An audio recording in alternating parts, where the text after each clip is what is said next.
क्या पढ़ाया था? कौन सी? पार्वती।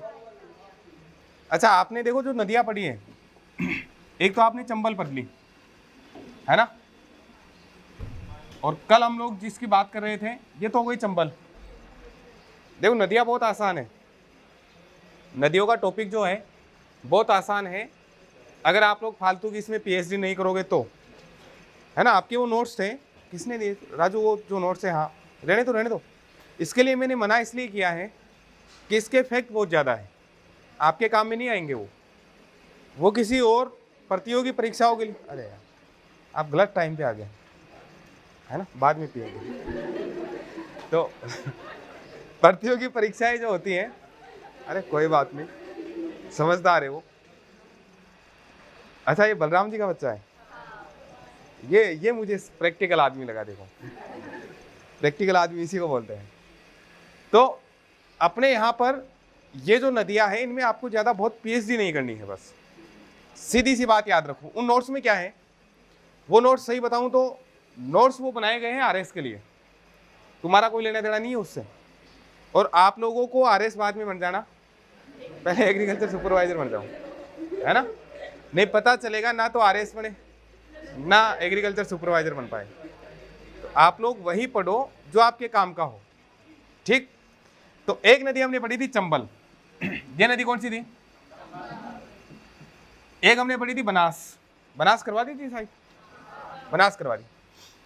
तो एक नदी हमने पढ़ी थी कौन सी? बनास नदी। एक हमने कौन सी पढ़ी थी? माही नदी, है ना, माही नदी पढ़ ली थी। एक हमने पढ़ी थी अपने, कौन सी पढ़ी थी? ये यहां से कौन सी निकल रही थी? इसको थोड़ा सा गलत ले गया मैं। ये जो नदी है वो कौन सी नदी है? लूनी नदी, है ना। एक हमने इधर से पढ़ी थी गग्गर नदी, ठीक है ना। बाणगंगा पढ़ा रही कि नहीं पढ़ाई? बाणगंगा तो उसी समय पढ़ा दी होगी जब मैदान पढ़ाया होगा, है ना। तो ये इधर से कौन सी नदी थी अपनी? बाणगंगा नदी थी। और कौन सी पढ़ी? यही पढ़ी है शायद। इसकी माही की सहायक नदियां पढ़ा दी थी आपको, पढ़ा दी थी। ये अपने बनास थी, बनास की पढ़ा दी थी। और शायद चंबल की पढ़ रहे थे हम लोग, है ना। तो चंबल की एक सहायक नदी तो कहां से आई थी? कौन सी नदी थी ये? काली सिंध। एक हमने पढ़ी थी काली सिल, यहां से। एक तो कौन सी थी? काली सिल, और एक कौन सी हो गई? काली सिंध। तो एक काली सिल पढ़ी थी आप लोगों ने, इन दोनों में ध्यान रखना आप लोग। एक तो काली सिल और एक कौन सी है? काली सिंध। इन दोनों में अंतर बताएं आप लोगों को, क्या अंतर है? काली सिंध किसके सहायक है? काली सिंध बोल रहा हूं मैं, काली सिंध किसकी सहायक है? चंबल की। और काली सिल? अच्छा, मैं ये कहूं कि चंबल के अफवाह में जो चंबल नदी है, अपवाह तंत्र में क्या ये दोनों नदियां शामिल है? चंबल नदी के अपवाह तंत्र में ये दोनों नदियां शामिल है क्या? है ना। अच्छा, कैसे? अपवाह तंत्र किसको बोलते हैं? अपवाह तंत्र क्या होता है? हाँ जी, बहना। तो फिर नदियां तो सारी बह रही है, फिर अपने चंबल के अपवाह तंत्र में इसको कैसे शामिल करेंगे? जो नदियां होती है और नदियों की जो सहायक नदियां होती है, उन सबको मिलाकर किसका निर्माण होता है? अपवाह तंत्र का निर्माण होता है। एक तो नदी खुद बह रही है किसी पर्टिकुलर जगह से होकर, और एक उसकी सहायक नदियां होती है। तो वो नदी और उसकी सहायक नदियां मिलकर किसका निर्माण करती है? अपवाह तंत्र का। एक तो आप शब्द ऐसे पढ़ते हो, चंबल का अपवाह है, चंबल का अपवाह। तो चंबल के अपवाह का मतलब क्या हो जाएगा? केवल किसकी बात करते हैं? चंबल नदी की। और जब चंबल के अपवाह तंत्र की बात होगी तो उसमें किसकी भी बात होगी? उसकी सहायक नदियों की बात होगी। यदि हम लोग चंबल के अपवाह की बात करते हैं तो देखो बनास भी इसकी सहायक नदी है, बनास भी तो सहायक नदी है ना।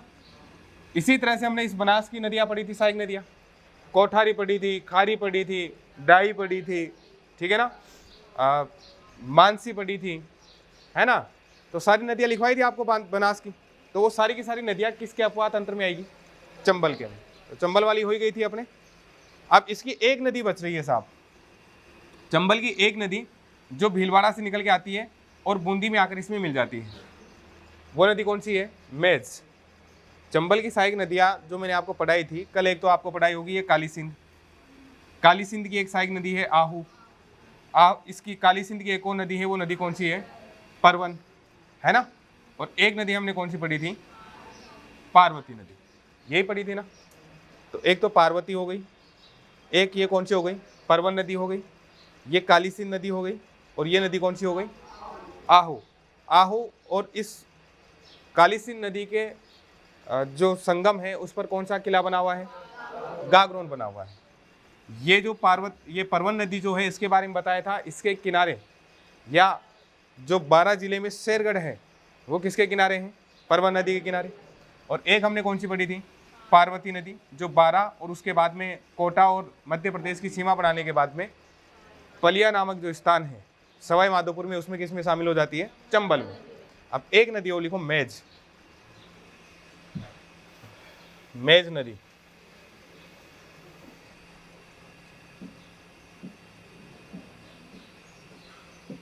अच्छा, मेज नदी कहां से निकलती है? मेज नदी कहां से निकलती है?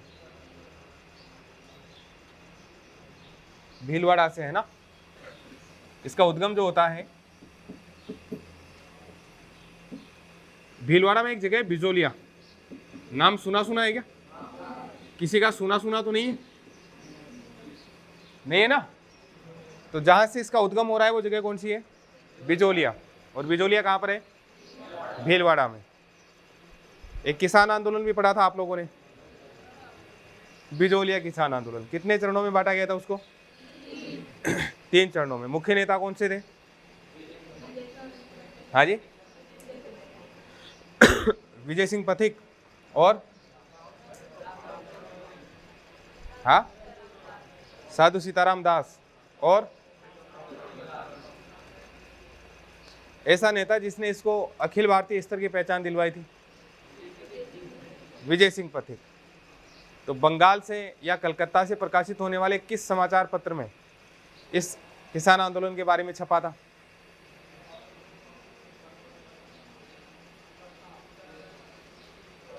देखो, हाँ प्रताप है ना। तो बेटा वो प्रताप दिखाओगे तुम जरूर, है ना। स्वर्ण पदक तुम्हें मिलेगा।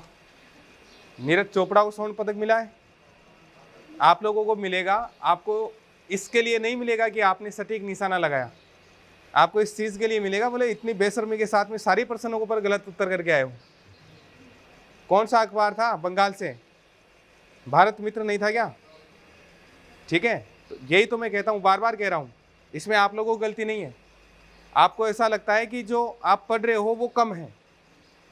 एक विद्यार्थी की मतलब हमेशा रहता है कि वो जो पढ़ रहा है वो क्या है? कम है। शायद इससे उसका काम नहीं चलेगा, जबकि याद तो वो कम ही नहीं होता उसको। समझ गए ना। तो जो लिखवा दिया ना तुम्हें, वो ये मान के चलो वो ही पढ़ लेना इस बार, उसके बाहर से मत पढ़ना, फिर मैं कह रहा हूं, ठीक है। चलो खैर, बिजोलिया से इसका क्या हुआ? उद्गम। इसके बाद में ये नदी कहां पर आएगी? बूंदी में। कहां पे आ जाएगी? कहां पे आ जाएगी ये? बूंदी में। और बूंदी के बाद में ये नदी किस में जाकर मिलेगी? चंबल नदी में जाकर मिलेगी, ठीक है ना। लिखे आप, यह नदी बूंदी में बहने के बाद, सॉरी भीलवाड़ा और बूंदी में बहने के बाद, यह नदी भीलवाड़ा और बूंदी में बहने के बाद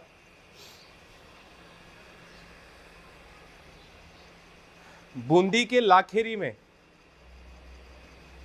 बूंदी के लाखेरी में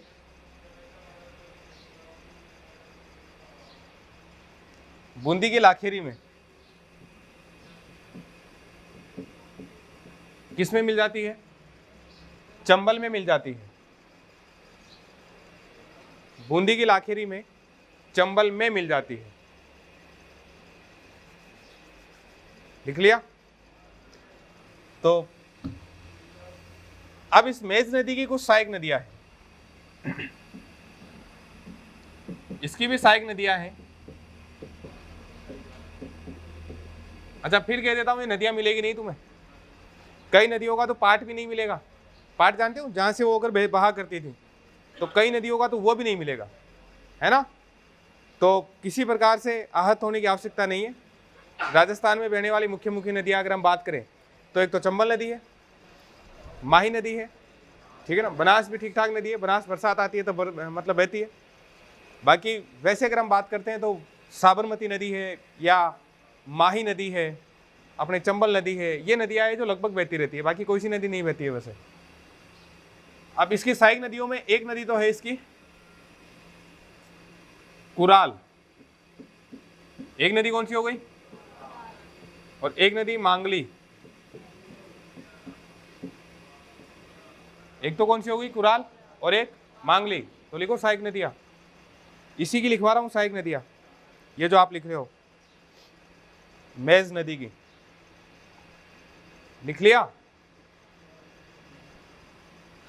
ये जो मांगली नदी है ना, इस पर एक जलप्रपात बना हुआ है और उसका नाम है भीमलत,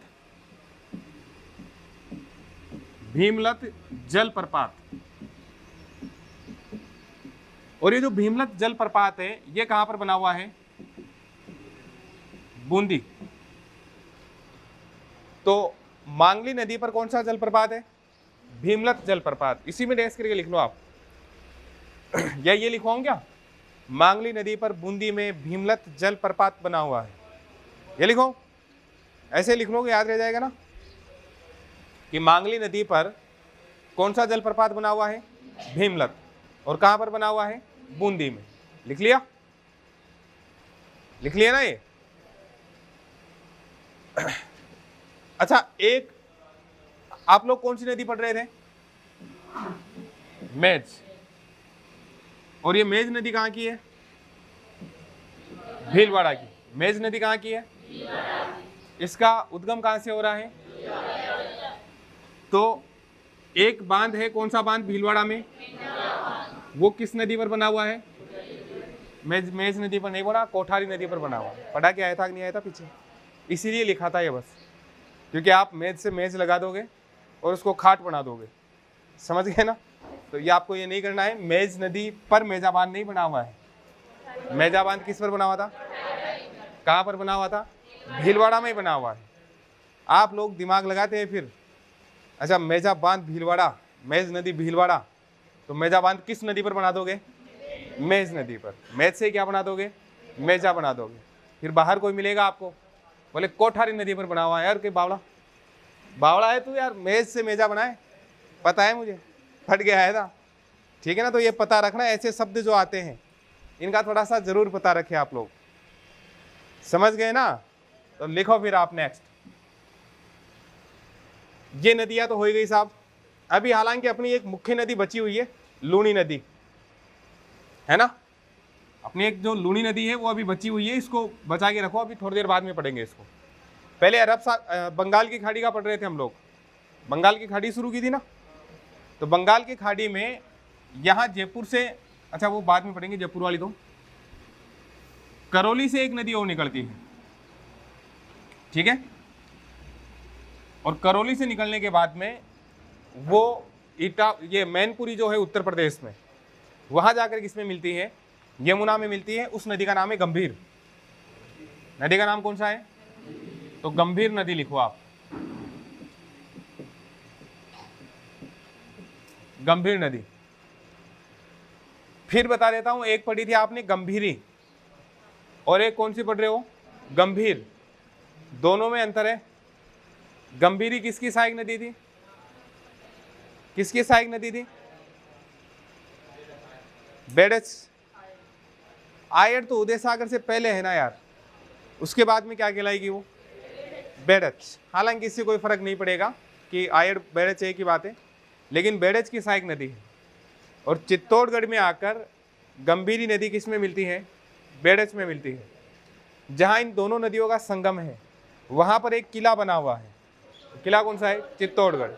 चित्तौड़गढ़ किले के आसपास ही उसका शहर बस गया, तो हम ये भी कह सकते हैं कि चित्तौड़ जो शहर है, चित्तौड़गढ़ शहर है, वो दोनों मतलब ये भी किसके किनारे बसा हुआ है? गंभीरी और बेड़च नदियों के बीच में बसा हुआ है। तो गंभीर नदी जो है इसका उद्गम होता है करौली से, और करौली में भी एक जगह है गुड़ला गांव, ठीक है ना? कहां से? गुड़ला गांव से। ये नदियां कोई कोई किताबें दूसरी जगह से निकाल देती है, देखो, समझ गए ना? कोई गुड़ला गांव लिख देगा तो कोई हो सकता है कोई दूसरी सपोटरा लिख दे, तहसील का नाम लिख दे। तो इस तरह से गांव कौन सा है इसका? गुड़ला गांव। किसमें? करौली में। यहां से नदी निकलती है। यहां से निकलने के बाद में नदी धौलपुर और भरतपुर में बहने के बाद में कहाँ जाती है? यूपी में जाती है। तो ये नदी करौली कहाँ कहाँ पे बहेगी भाई? एक तो करौली, एक धौलपुर और एक भरतपुर। कुछ किताबों में सवाई माधोपुर भी लिखा हुआ है। अगर हम लोग सवाई माधोपुर मानते हैं तो फिर ये नदी यहाँ से निकलती होगी, फिर इस तरह से गुजरती होगी, लेकिन सवाई माधोपुर वाले ज़्यादा नहीं मिलते हैं। ज़्यादातर जो बताती है वो करौली, धौलपुर और कौन सा बताती है? भरतपुर। इन 3 जिलों में बहने के बाद में ये कहाँ जाती है? उत्तर प्रदेश में। और उत्तर प्रदेश में जगह कौन सी है? मैनपुरी। और यहाँ पर मैनपुरी में ये किस में मिल जाती है? चंबल में मिल जाती है ना? तो लिखे करौली, धौलपुर और भरतपुर में बहने के बाद, करौली, धौलपुर और भरतपुर में बहने के बाद, हाँ जी, करौली, धौलपुर और भरतपुर में बहने के बाद यह नदी उत्तर प्रदेश, यह नदी उत्तर प्रदेश के मैनपुरी में, उत्तर प्रदेश के मैनपुरी में किसमें मिल जाती है? चंबल में मिल जाती है। बस।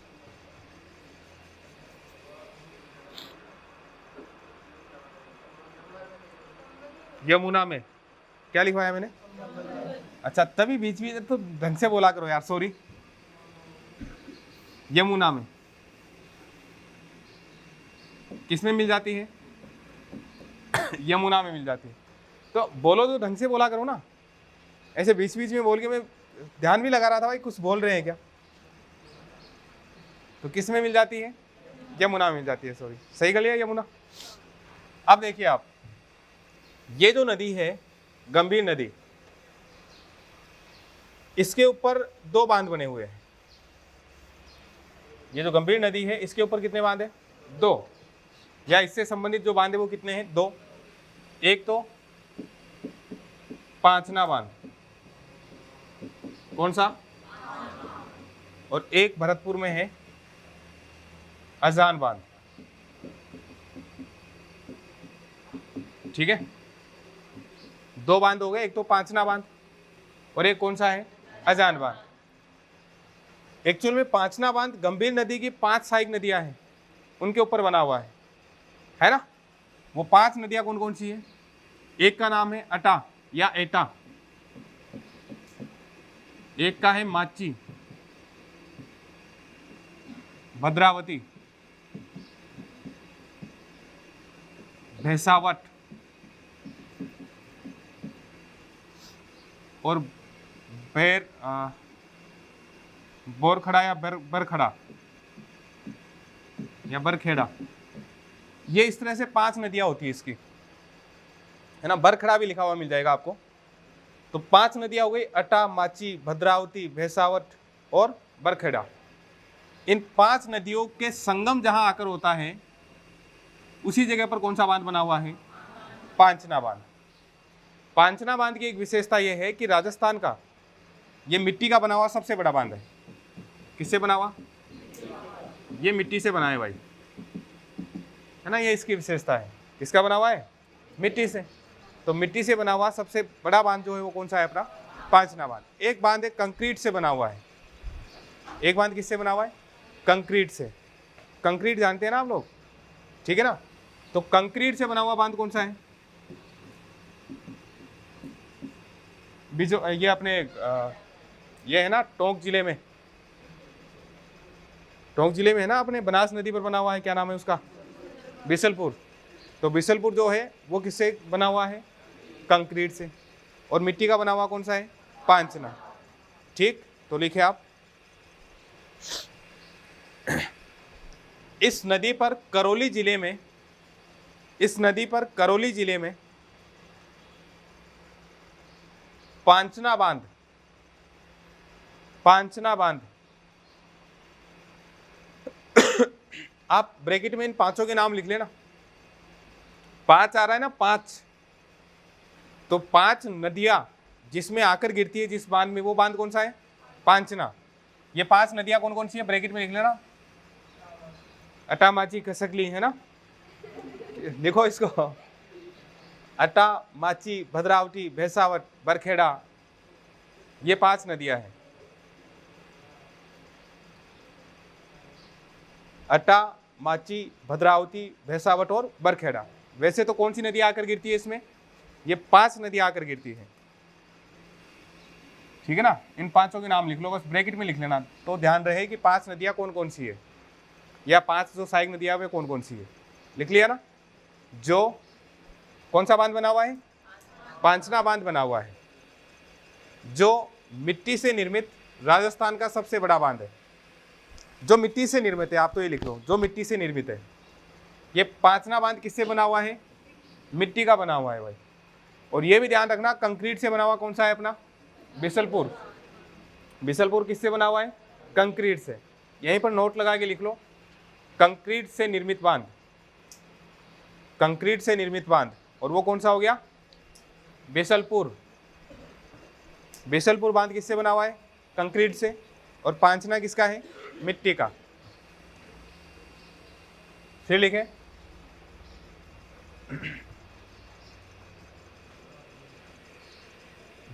इसी नदी पर भरतपुर जिले में, इसी नदी पर भरतपुर जिले में, अगली लाइन लिखो आप, इसी नदी पर भरतपुर जिले में कौन सा बांध बना हुआ है? अजान बांध बना हुआ है। अजान बांध बना हुआ है, लिख लिया ना? कौन सा बांध बन गया? तो एक तो हो गया पांचना बांध, और एक कौन सा हो गया? पांचना बांध तो कहां पर है? ये करौली में है। और ये कहां पर है भाई? भरतपुर में है। पांचना बांध वैसे गंभीर नदी पर है, लेकिन इसमें आकर जो 5 नदियां गिरती है वो कौन कौन सी है? अट्टा, माची, भद्रावती, ठीक है ना, भैंसावट और बरखेड़ा। और अजान बांध कहां पर है? भरतपुर में है। ये मिट्टी से बना हुआ है, और कंक्रीट से बना हुआ कौन सा है? बिसलपुर है। इधर वाली नदियों की बात हो गई साहब। अब जो किस में गिर रही थी? बंगाल की खाड़ी में जाकर गिर रही थी। तो इधर वाली नदियां कंप्लीट हुई, कोई दिक्कत नहीं है ना इनमें। बस आपको एक नदी पढ़नी है, माही। एक तो मुख्य नदी कौन सी हो गई? माही। हालांकि माही की हम बात कर लेंगे, माही तो वैसे अरब सागर में लेकर जाती है जल। एक कौन सी हो गई अपने? एक तो बनास नदी हो गई, ठीक है ना? एक तो कौन सी नदी हो गई अपने? बनास हो गई। इसी तरह से आपने बाणगंगा पढ़ी है ना। अभी जो नदी पढ़ी थी वो कौन सी पढ़ी थी? गंभीर पढ़ी थी। एक अपने चंबल का आप ध्यान रखोगे, चंबल नदी जो है उसका ध्यान रखना। तो कोई खास नदियां नहीं है। देखो, अगर आप इनको एक सीक्वेंस में एक दूसरी नदी से जोड़ते हुए पढ़ लोगे तब तो याद हो जाएगी। देखो, कोई दिक्कत नहीं है। और एक एक नदी को पकड़ पकड़ के पढ़ोगे ना तो याद नहीं होगी। तो चंबल के पहले सहायक नदियां पढ़ लेना, एक बार बनास की सहायक नदियां पढ़ लेंगे, और फिर उसके बाद में बची 1-2 नदियां, वो अलग से नदियां हो गई, ठीक है ना। कोई दिक्कत है यहाँ तक? कोई दिक्कत नहीं है ना। अब अगली नदी पढ़िए आप, अरब सागर। अरब सागर ये सारी की सारी कौन सी थी? बंगाल की खाड़ी वाली। लिखवा दी थी ना शुरू में, जो नदियां बंगाल की खाड़ी को जल लेकर जाती है वो। अब कौन सी पढ़ेंगे हम? अरब सागर की। अरब सागर की 10 मिनट में हो जाएगी। केवल कितना टाइम लगेगा अपने को? 10 मिनट। फिर अपना बचेगा एक आंतरिक प्रवाह की नदियाँ। तो आंतरिक प्रवाह की नदियों में 15-20 मिनट उनमें मान लो, 15 मिनट उनमें मान लो बस, ठीक है। अब देखो अरब सागर की नदियाँ, हमारे पहले भी बात हुई थी कि जो भारत है,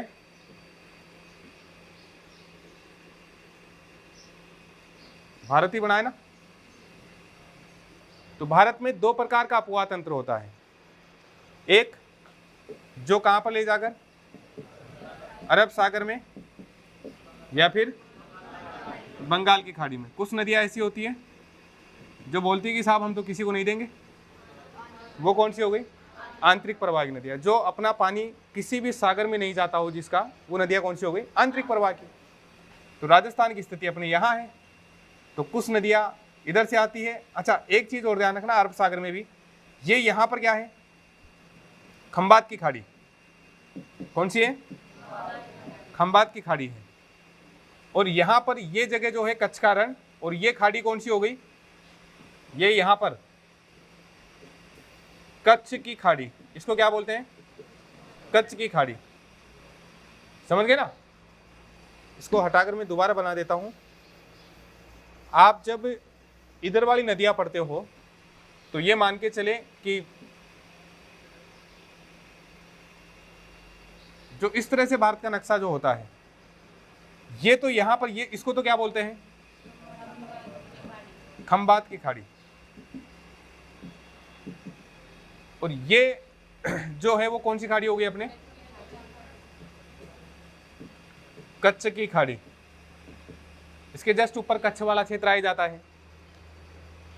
अब राजस्थान की जो नदियां हैं, जो पश्चिमी राजस्थान की नदियां हैं स्पेशली, और दक्षिणी राजस्थान की एक दो नदी है। एक तो अपने लूणी नदी आकर किस में गिरेगी? कच्छ की खाड़ी में। एक नदी तो कौन सी हो जाएगी? लूणी नदी। और एक नदी अपनी होगी पश्चिमी बनास, वो भी किस में आके गिरेगी? कच्छ की खाड़ी में। हम एक नदी तो पढ़ रहे थे, अजमेर के नाग पहाड़ से कौन सी नदी निकली थी? लूणी नदी। और ये जो लूणी नदी थी,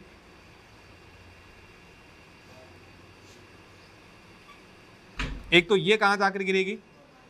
यहां कच्छ के खाड़ी में जाकर गिरेगी, कच्छ की खाड़ी में। एक अपने सिरोही से निकलेगी, और सिरोही से निकलने के बाद में जो पश्चिमी बनास हम जिसे कहते हैं, वो भी किस में जाकर गिरेगी? कच्छ की खाड़ी में। एक नदी पड़ी हमने माही, ठीक है ना। और एक नदी पढ़ेंगे हम उदयपुर से साबरमती। ये 4 नदियां पढ़ेंगे हम। 2 तो पढ़ ली हालांकि हमने, लूणी पढ़ ली, और एक कौन सी पढ़ ली? माही। माही नदी किस में आकर गिरेगी? खंबात की खाड़ी में। और लूणी नदी किस में आकर गिरी थी? कच्छ की खाड़ी में। दोनों को अलग अलग बांट दिया। अब ये ध्यान रखना, ये दोनों नदियां जो है, ये वाली, ये तो आकर किस में गिरेगी? कच्छ की खाड़ी में। और ये वाली जो दोनों नदियां होगी, ये किस में आकर गिरेगी? खंबात की खाड़ी। मामला खत्म बस। तो माही नदी के पास में जो आएगी वो साबरमती आएगी, ठीक है ना। और तो माही और ये साबरमती तो आकर गिरेगी खंबात की खाड़ी में। लूणी के पास में आएगी पश्चिमी बनास, एक बनास पढ़ी थी हमने, और एक कौन सी हो जाएगी? पश्चिमी बनास। ये दोनों आकर किसमें गिरेगी? कच्छ की खाड़ी में। क्लियर है ना ये चीज? तो एक चीज आप ये याद रखोगे, अब अरब सागर में जो अपना जल लेके जाती थी, उन नदियों में सबसे मुख्य नदी है एक तो अपने माही। एक नदी कौन सी हो गई? माही नदी पढ़ा दी आपको। अरे माही नदी पढ़ा दी कि नहीं पढ़ा दी? पढ़ा दी। अब ये वाली जो नदी है अपने, वो नदी कौन सी है? साबरमती। तो दूसरी नदी देखो, साबरमती।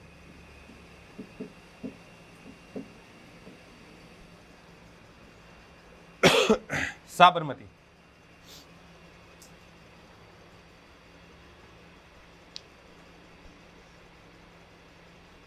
इसका उद्गम लिखिए आप,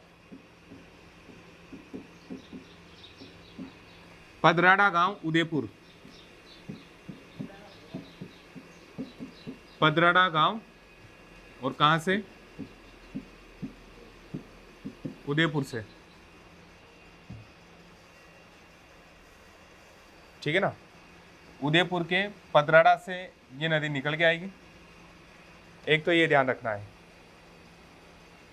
पदराड़ा गांव, उदयपुर, लिख लिया।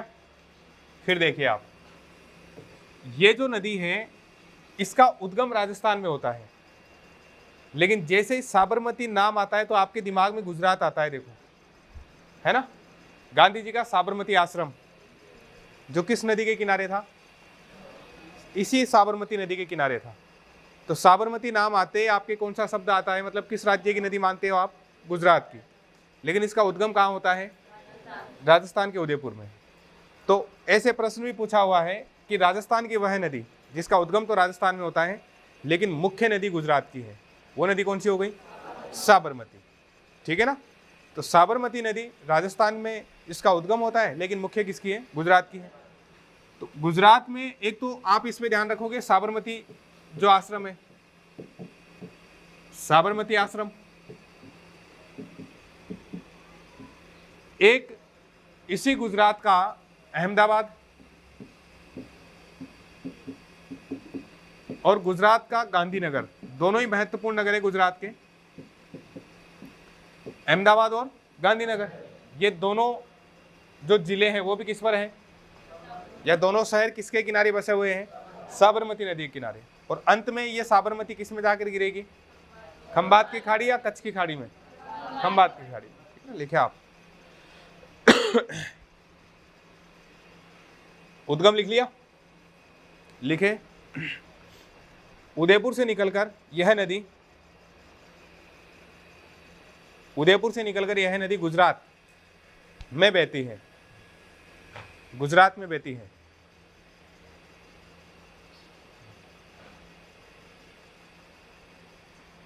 गुजरात में बहती है। गुजरात में इसी नदी के किनारे, गुजरात में इसी नदी के किनारे, गुजरात में इसी नदी के किनारे क्या है? साबरमती आश्रम। इसी नदी के किनारे साबरमती आश्रम, अहमदाबाद एवं गांधीनगर शहर बसे हुए हैं। अहमदाबाद एवं गांधीनगर शहर बसे हुए हैं। अहमदाबाद एवं गांधीनगर शहर बसे हुए हैं। लिख लिया ना। तो अहमदाबाद और गांधीनगर शहर किस पर बसे हुए हैं? साबरमती पर बसे हुए हैं। क्लियर। दूसरी चीज, ये नदी किस में जाकर गिरेगी? खंबात की खाड़ी में। तो लिखे, अंत में यह नदी खंबात की खाड़ी में जाकर गिरती है। अंत में यह नदी खंबात की खाड़ी में जाकर गिरती है।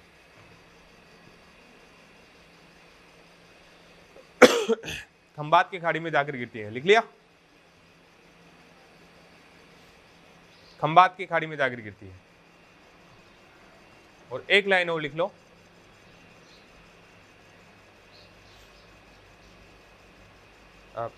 राजस्थान की नदी, राजस्थान की नदी लेकिन गुजरात की मुख्य नदी है। राजस्थान की नदी लेकिन गुजरात की मुख्य नदी है। लिख लिया ना। नदी तो कौन सी है? राजस्थान की, लेकिन किसकी मुख्य नदी है? गुजरात की, है ना। तो एक ये भी हो गई। एक अपने पश्चिमी बनास बच रही है इधर से, ठीक है ना, जो कहां से निकलेगी? सिरोही से। तो लिखो अगली नदी पश्चिमी बनास। अच्छा, इसकी एक सहायक नदी है, पहले वो लिखो आप। या जवाई बांध जब बनाएंगे तब पढ़ लेंगे। इस साबरमती की एक नदी ध्यान रखना, सही नदी, जब हम लोग जवाई बांध पढ़ेंगे ना तब अपने काम में आएगी, कोई दिक्कत नहीं। लिखो अगली नदी पश्चिमी बनास। पश्चिमी बनास, पश्चिमी बनास। लिख लिया? और पश्चिमी बनास में इसका उद्गम लिखो भाई। उद्गम लिखो नव सनवाड़ा, नव सनवाड़ा। और ये कहां पर है? सिरोही में। नव सनवाड़ा, सिरोही। और फिर लिखे आप ये सिरोही में बहती है, उसके बाद में कहाँ चली जाती है? गुजरात में। गुजरात में आपने एक नाम सुना होगा, डीसा। गुजरात के एक जगह का नाम डीसा सुना है आप लोगों ने? हम जब 1857 की क्रांति की बात करते हैं तो जब नसीराबाद सेना, मतलब जो अपनी 15वीं नेटिव इन्फेंट्री होती है, उसको अजमेर से कहाँ भेज दिया गया था? नसीराबाद। तो उस समय जो सेना कहाँ से बुलाई जाती है? डीसा से बुलाई जाती है। डीसा गुजरात में है, मतलब सिरोही जो है ना, इस जगह पर है, ये मान के चलो, ये बिल्कुल सिरोही के पास में डीसा है। तो डीसा भी किसके किनारे बसा हुआ है? इसी पश्चिमी बनास के किनारे बसा हुआ है। और अंत में ये नदी जाकर किस में गिरती है? कच्छ की खाड़ी में जाकर गिरती है ना? तो लिखो सिरोही के बाद या सिरोही एवं गुजरात में बहने के बाद, सिरोही एवं गुजरात में बहने के बाद कच्छ की खाड़ी में जाकर गिरती है। कच्छ की खाड़ी में जाकर गिरती है।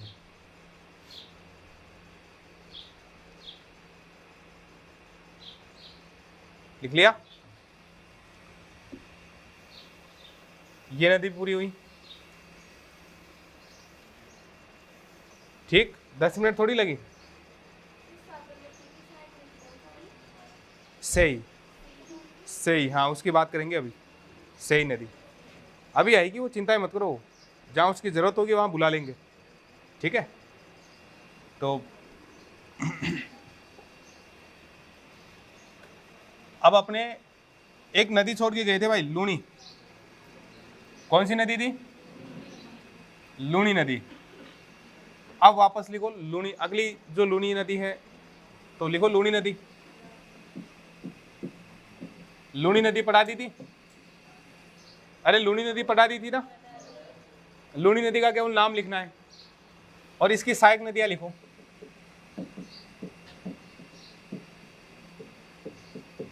सहायक नदियों में नाम लिखो जोजड़ी, सूकड़ी, मीठड़ी, सागी, सगाई, लीलड़ी, बांडी। ये इसके सहायक नदियों के नाम है ना? लीलड़ी, जोजड़ी, सूकड़ी, मीठड़ी, सागी, सगाई, है ना? ये इसकी सहायक नदियों के नाम है। देखो अटपटे नाम है क्या? थोड़े बहुत अटपटे नाम है ना? सागी, सागी, सागी लिखो। फिर सगाई, लीलड़ी, बांडी। लिख लिया ना? बांडी नदियां खूब सारी है अपने यहाँ।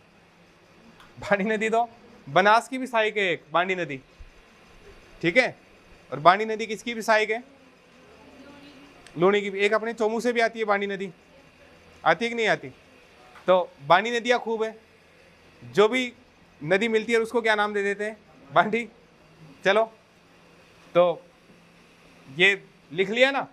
अब अपने लिए जरूरी है कौन सी? जोजड़ी नदी। अब इसमें ऐसा क्या था कि ये इंपॉर्टेंट हो जाती है। एक जवाई भी लिख लो।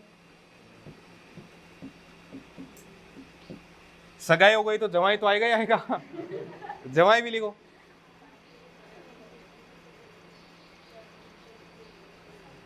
है ना? लिख लिया? अब ये इंपॉर्टेंट क्यों है? एक तो ये इंपॉर्टेंट है अपनी, देखो, है ना, ये वाली जोजड़ी, और एक अपनी कौन सी इंपॉर्टेंट है? जवाई। इन दो के बारे में लिखेंगे बस।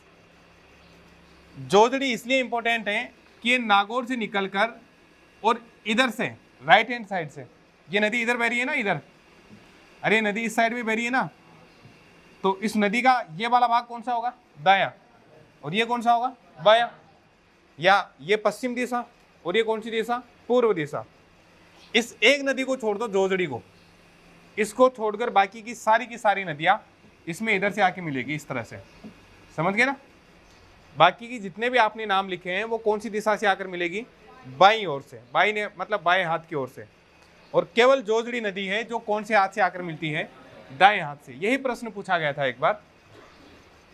लूनी की वह सहायक नदी जो उसके दाहिने हाथ से होकर मतलब दाहिने हाथ से आकर मिलती है, वो कौन सी नदी है? जोजड़ी। बस केवल ये जोजड़ी नदी है जो दाएं हाथ से आकर मिलती है। नागौर में पाडलू गांव से इसका उद्गम होता है और जोधपुर के बिलाड़ा के निकट आकर ये किस में शामिल हो जाती है?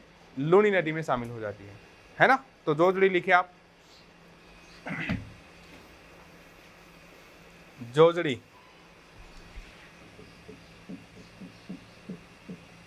इसका उद्गम लिखो पाडलू गांव।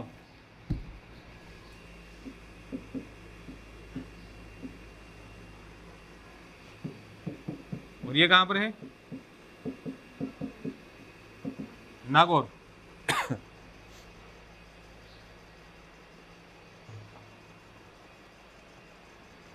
एक लाइन लिखो इसमें, लूनी की एकमात्र सहायक नदी, सॉरी, लूनी की एकमात्र सहायक नदी,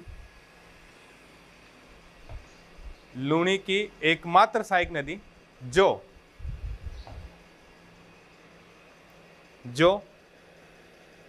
दाहिने हाथ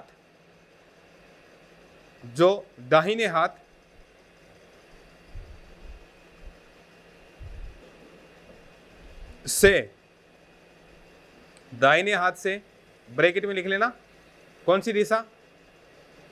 पश्चिम दिशा, है ना। कौन सी दिशा रहेगी? पश्चिम दिशा से लूनी में मिलती है। दाहिने हाथ या पश्चिम दिशा से लूनी में मिलती है, वो नदी कौन सी हो गई? जोजड़ी। ठीक है ना।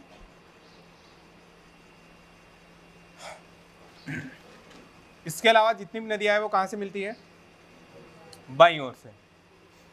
तो अब ये नदी जो है नागौर के बाद में कहां आती है? ये कौन सा आ गया जिला? जोधपुर। और जोधपुर के बिलाड़ा में दाहिने हाथ से किस नदी में मिल जाती है?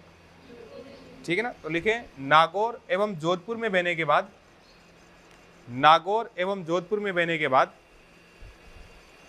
नागौर एवं जोधपुर में बहने के बाद जोधपुर के बिलाड़ा, जोधपुर के बिलाड़ा में, नागौर एवं जोधपुर में बहने के बाद जोधपुर के बिलाड़ा में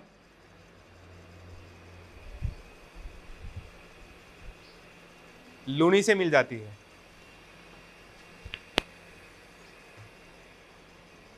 लूनी नदी का पानी खारा कहां से होता है?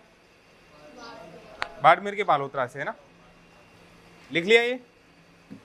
अब एक नदी लिखो जवाई।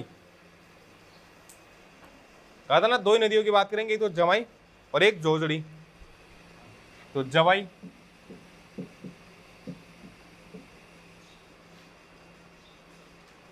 ये जो जवाई नदी है इसका उद्गम होता है पाली से। कहां से होता है? तो उद्गम गोरिया गांव, पाली, है ना। पाली से निकलने के बाद में ये नदी जालोर में आकर किस में मिलती है? लूनी नदी में मिलती है। ठीक है ना। तो उद्गम गोरिया गांव, पाली, और जालोर में आकर किस में मिल जाएगी ये? तो लिखो जालोर में, जालोर में आकर लूनी में मिल जाती है। अब ये जरूरी इसलिए नहीं है कि इसका उद्गम कहां से हो रहा है, क्या हो रहा है, ये जरूरी नहीं है। इसी जवाई नदी पर पाली के सुमेरपुर में, कौन सी जगह? सुमेरपुर। सुमेरपुर में एक बांध बना हुआ है पाली के अंदर, वो कौन सा है? जवाई बांध, है ना। अब जवाई बांध के साथ में दिक्कत ये है कि जवाई बांध जो है, ये जो जवाई नदी है ये हमेशा बहती नहीं है, और ये जवाई बांध जो है इसको क्या कहते हैं? मारवाड़ का इसको मारवाड़ का अमृत सरोवर बोलते हैं। क्या बोलते हैं इसको? मारवाड़ का अमृत सरोवर। क्यों बोलते हैं? क्योंकि जालोर, सिरोही, बाड़मेर और जोधपुर, पाली को तो खैर पिलाता ही पिलाता है, तो जोधपुर, बाड़मेर, जालोर और सिरोही, इन जिलों को पेयजल आपूर्ति जो होती है वो कौन से बांध से होती है? जवाई बांध से। इसलिए इसको क्या बोला गया है? मारवाड़ का अमृत सरोवर। लेकिन बात वही है कि पानी इसमें हमेशा आता नहीं है नदी में, जब बरसात हो तो पानी आता है, नहीं तो नहीं आता। अब मारवाड़ के अमृत सरोवर को बचाना है तो किसी दूसरी जगह से पानी लाना पड़ेगा। तो पानी किससे लाया गया? सेई नदी से। कहां से लाया गया? और सेई नदी किसकी सहायक नदी थी? साबरमती नदी की सहायक नदी थी। तो सेई नदी से एक सुरंग के माध्यम से पानी लाया जाता है। सुरंग जानते हो ना? तो सेई नदी से किसके माध्यम से? सुरंग के माध्यम से पानी लाया गया, और ये राजस्थान की सबसे पहली जल सुरंग मानी जाती है जिसमें से होकर पानी लाया गया। ऐसी सुरंग पहली कौन सी मानी जाती है? सेई नदी पर बनी हुई, ठीक है ना। हालांकि सबसे बड़ी जो सुरंग होती है वो होती है मानसी वाकल परियोजना के तहत जो बनाई गई थी, उस सुरंग को माना जाता है। लेकिन पहली जो सुरंग है वो कौन सी है? सेई नदी से, या सेई बांध जो इस पर बना हुआ है उदयपुर में, तो वहाँ से जो सुरंग लाई गई है वो सुरंग पहली राजस्थान की जल सुरंग है, ठीक है। तो इस बांध में जो जलापूर्ति होती है सेई नदी पर बने हुए सेई बांध से होती है, और वो भी किसके द्वारा होती है? एक सुरंग के द्वारा। अब सुरंग क्यों लानी पड़ी होगी? सुरंग क्यों लानी पड़ी? अच्छा, पानी ऐसे नहीं आ सकता था? पानी ऐसे नहीं आता था? बोले नहीं साहब, हम तो सुरंग से ही चलेंगे, नदियां भी तो बह रही है। अरे सुरंग की आवश्यकता क्यों होगी?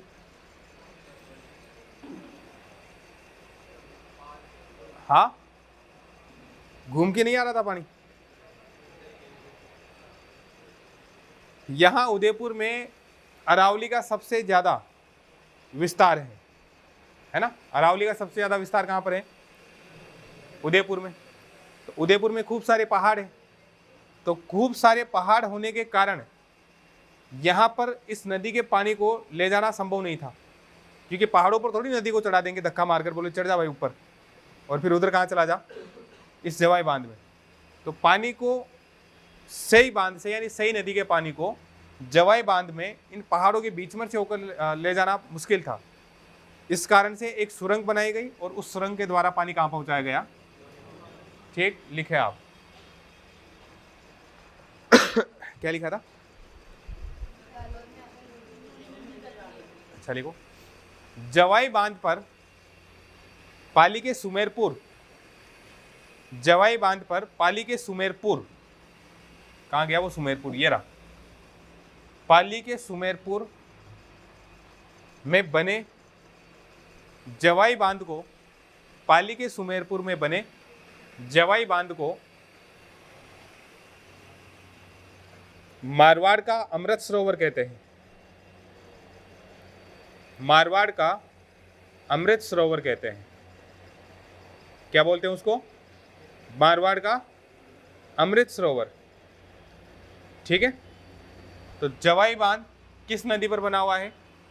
जवाई नदी पर बना हुआ है, और इसी को क्या बोलते हैं? मारवाड़ का अमृत सरोवर। फिर लिखिए आप नेक्स्ट लाइन।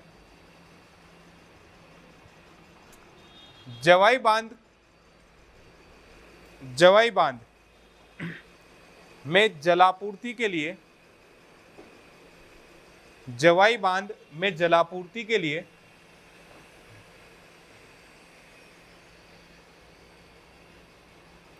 सेई नदी, सेई नदी, कौन सी नदी है ये? सेई नदी से सुरंग के माध्यम से, सेई नदी से, या सेई बांध भी लिख सकते हैं आप, है ना। सेई नदी से सुरंग के माध्यम से जलापूर्ति की जाती है, जलापूर्ति की जाती है। लिख लिया ना? तो सेई नदी लिख लो, या इसी नदी पर बना हुआ बांध कौन सा है? सेई बांध, ठीक है ना। तो उससे किसको जलापूर्ति की जाती है? जवाई बांध को जलापूर्ति की जाती है। लिख लिया ना? तो इस तरह से ये अपनी इधर वाली नदियां भी पूरी हुई। अब अपनी एक नदियां बच गई आंतरिक प्रवाह की नदियां। कौन सी नदियां बची है? जिसमें से आपको एक तो पढ़ा दी मैंने इधर वाली गग्गर नदी, और एक और पढ़ा दी होगी कांतली। कांतली पढ़ा दी ना। अब एक तो अपने यहाँ जैसलमेर की बस इतनी सी नदी है, ठीक है ना, और वो कौन सी है? काकने, या फिर आप उसको क्या बोल सकते हो? मसूरदी नदी। इसका उद्गम होता है, लिखो आप, आंतरिक प्रवाह की नदियां।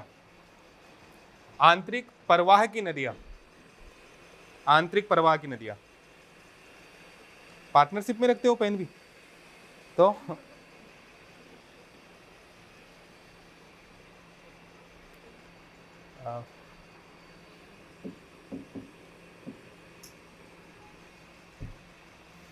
इसका उद्गम होता है कोटरी गांव। कोटरी या कोटड़ी भी लिख सकते हो आप, है ना, क्योंकि राजस्थान वाले कोटरी कभी नहीं बोलेंगे, जो आता है कोटड़ी बोलेंगे, कोटड़ी, ठीक है ना। तो कोटरी गांव या कोटड़ी गांव, और ये कहां पर है? जैसलमेर में। अब आपको बताए जैसलमेर में पहली चीज तो नदी निकल गई, वो सबसे बड़ी गलती, कम गलती नहीं है ये भाई। जैसलमेर से नदी का निकलना भी कम बात नहीं है, देखो, समझ रहे हो ना। तो जैसलमेर के कौन से गांव से? कोटरी गांव से नदी निकल गई और रेत के दौरों में समा जाती है, लेकिन एक झील का निर्माण करती है ये। कौन सी झील? बुद्ध झील का निर्माण करके ये नदी बुझ जाती है, बस ये मान के चलो आप, है ना। तो जैसलमेर में लिख लिया कोटरी गांव, ठीक है ना। फिर लिखे आप नेक्स्ट, जैसलमेर में, जैसलमेर में बुझ झील का निर्माण करते हुए, बुझ झील का निर्माण करते हुए यह नदी क्या हो जाती है? समाप्त हो जाती है। लिख लिया। इस नदी का दूसरा नाम कौन सा है? मसूरदी, ठीक। एक नदी और लिखो आप, साबी। एक नदी और लिखिए, साबी, साबी नदी। और ये जो साबी नदी है, इसका उद्गम कहां से होता है? जयपुर से। कहां से निकलती है? जयपुर से। ये नदी जो है ना, ये जयपुर से निकलेगी, अलवर, फिर हरियाणा आ जाएगा इधर, और हरियाणा में एक जगह है पटौदी, ठीक है ना। कौन सी जगह है? पटौदी। वहां जाकर ये नदी क्या हो जाएगी? समाप्त हो जाती है। तो लिखो उद्गम जयपुर, उद्गम लिखो जयपुर, लिख लिया। फिर ये नदी कौन कौन सी जिले में बहेगी? जयपुर और एक अलवर। फिर कहाँ चली जाएगी? हरियाणा। हरियाणा में कौन सी जगह? पटौदी। पटौदी में क्या हो जाएगी? ये समाप्त हो जाएगी। तो लिखिए आप जयपुर एवं अलवर में बहने के बाद, जयपुर एवं अलवर में बहने के बाद हरियाणा के पटौदी में, हरियाणा के पटौदी में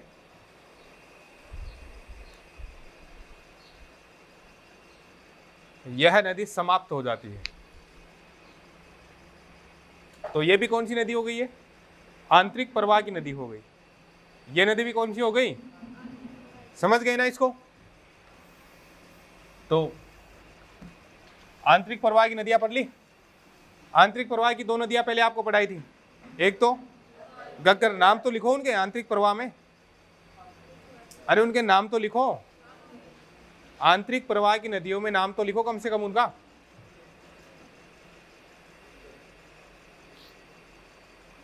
और वो कौन कौन सी है?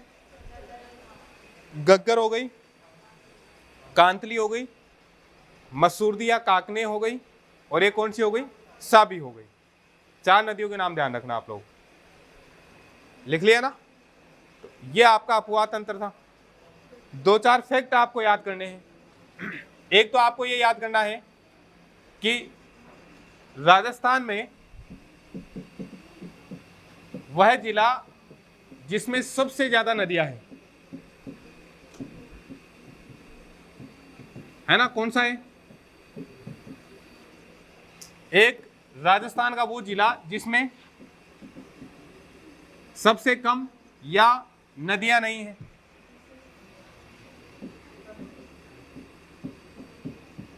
है ना? एक तो ये, एक आपको ये याद रखना है। और राजस्थान का वह संभाग जिसमें क्या है, सर्वाधिक नदियां हैं, और एक वो संभाग जिसमें सबसे कम नदियां हैं।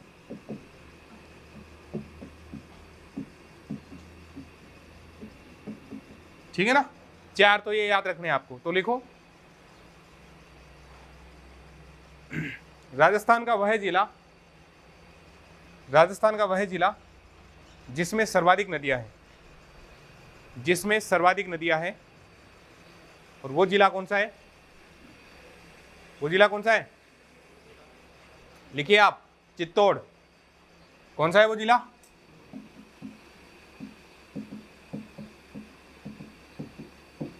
अच्छा, अब संभाग कौन सा आएगा? कौन सा संभाग आएगा?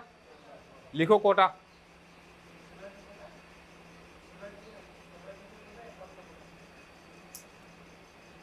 सर्वाधिक, अच्छा क्या लिखवाया है मैंने? दूसरा ये दूसरा पॉइंट क्या लिखा है? कुछ ही नहीं लिखा ना? तो लिखो फिर, राजस्थान के वह जिले जिनमें कोई नदी नहीं है। राजस्थान के वे जिले जिनमें कोई नदी नहीं है, या नदी नहीं है मतलब एक भी नदी नहीं है जिनमें। लिख लिया? राजस्थान के वे जिले जिनमें एक भी नदी नहीं है, वो कौन कौन से हैं? एक तो बीकानेर, और एक कौन सा है? चूरू। फिर लिखे आप, राजस्थान का वह संभाग जिसमें सर्वाधिक नदियां बहती है, जिसमें सर्वाधिक नदियां हैं, कौन सा है वो? कोटा। लिखो, सर्वाधिक नदियों वाला संभाग। लिख लिया? फिर लिखो, सबसे कम नदियों वाला संभाग। सबसे कम नदियों वाला संभाग कौन सा आएगा? कौन सा संभाग आएगा? बीकानेर। सबसे कम नदियों वाला संभाग वो कौन सा होगा अपना? बीकानेर। इसके बीकानेर संभाग के दो जिलों में तो नदी नहीं है, एक तो बीकानेर में और एक चूरू में। ठीक है ना? गंगानगर और हनुमानगढ़ में एक नदी आती है, गग्गर नदी। तो सबसे कम जो नदियां है वो संभाग भी कौन सा है अपना? बीकानेर। लिख लिया ना ये तो? अच्छा, अब लिखो आप, राजस्थान का सबसे ऊंचा जलप्रपात। राजस्थान का सबसे ऊंचा जलप्रपात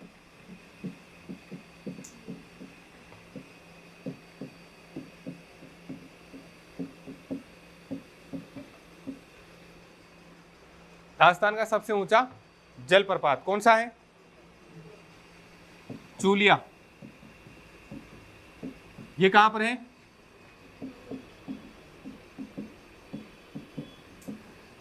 यह है चित्तौड़ में। कौन सी नदी के किनारे, या कौन सी नदी पर है ये?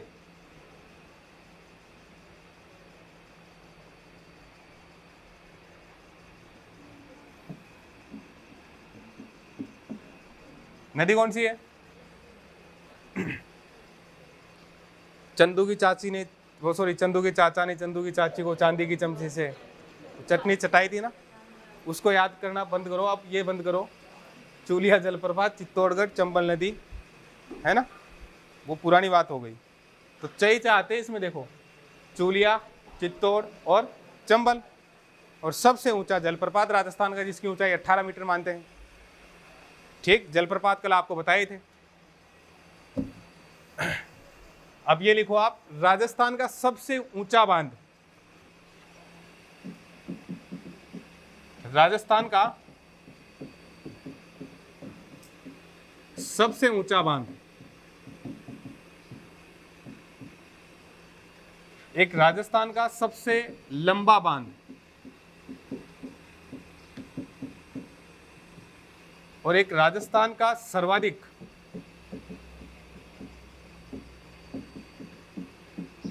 जल क्षमता वाला बांध।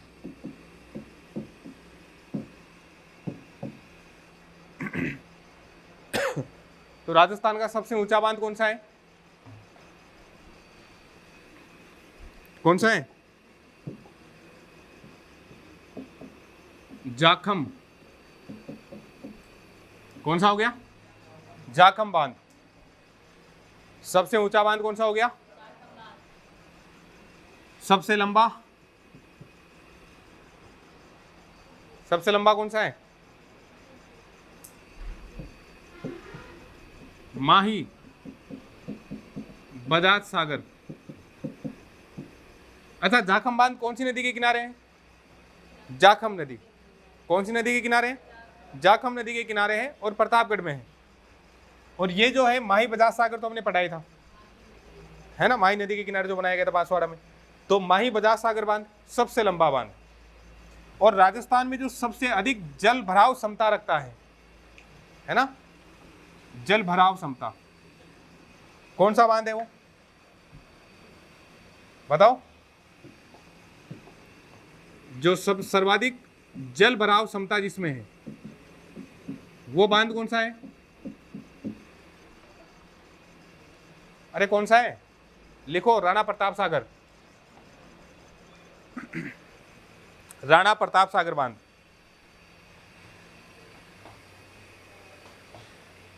लिख लिया? अब एक समस्या तुम्हारे ये आ रही होगी, सबसे ऊंचा बांध जाखम बांध, सबसे लंबा बांध माही बजाज सागर, फिर सबसे ज्यादा जल तो इन्हीं में आना चाहिए ना, इन्हीं में आना चाहिए था ना आपके हिसाब से। ये समस्या आ रही है क्या? ये बताओ। आ रही है तो बताऊंगा, नहीं आ रही है तो कोई दिक्कत ही नहीं है। आ रही है तो आ रही है तो आप सुन लो। राजस्थान का सबसे ऊंचा बांध मतलब जिसकी दीवार ऊंची हो, जिसकी दीवार की ऊंचाई अधिक हो, वो कौन सा हो गया? सबसे ऊंचा।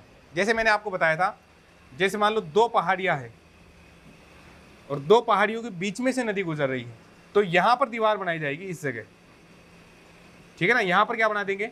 दीवार बना देंगे, पानी रुक जाएगा। तो अगर इसकी ये लंबाई जो है यहां से यहां तक की लंबाई, तो वो तो किसकी ज्यादा है? ये इसकी माही बजाज सागर की दीवार की लंबाई ज्यादा है। भाई ये जो दीवार खींच रखी है ना, इस दीवार की जो लंबाई ज्यादा हो गई, बस वो चीज होती है। एक चीज होती है ऊंचाई। इस दीवार की ये ऊंचाई कितनी है, इसके हिसाब से किसकी ऊंचाई है? जाखम बांध की। और इस दीवार से कभी पानी नहीं रुकेगा। आप समझो कि दीवार ऊंची है तो ज्यादा पानी आएगा, ठीक है ना। हालांकि दीवार का फर्क पड़ता है, लेकिन उसमें भराव क्षेत्र का भी फर्क पड़ता है। कैचमेंट एरिया किसका ज्यादा है उसका भी फर्क पड़ता है। जैसे मान लीजिए कोई नदी है, यहां पर ये पहाड़ है और आपने यहां बीच में ये दीवार खींच दी यहां। अब ये नदी जो इधर से आ रही थी, इस नदी का पानी रुकेगा, और पानी रुकेगा तो धीरे धीरे ये इस तरह से पानी भर जाएगा। इसमें भरेगा कि नहीं भरेगा? तो एक बांध की दीवार कितनी ऊंची हो, लेकिन उसका कैचमेंट एरिया यानी ये जो पीछे का जो भराव क्षेत्र होता है वो बड़ा नहीं होता उसका।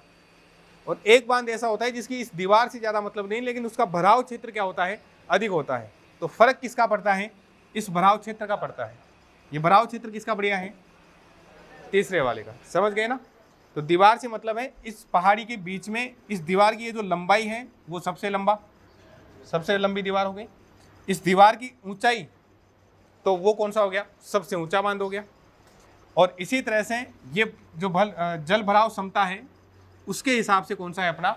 राणा प्रताप सागर बांध है, ठीक। और मिट्टी से बना हुआ कौन सा था अपना? कौन सा था?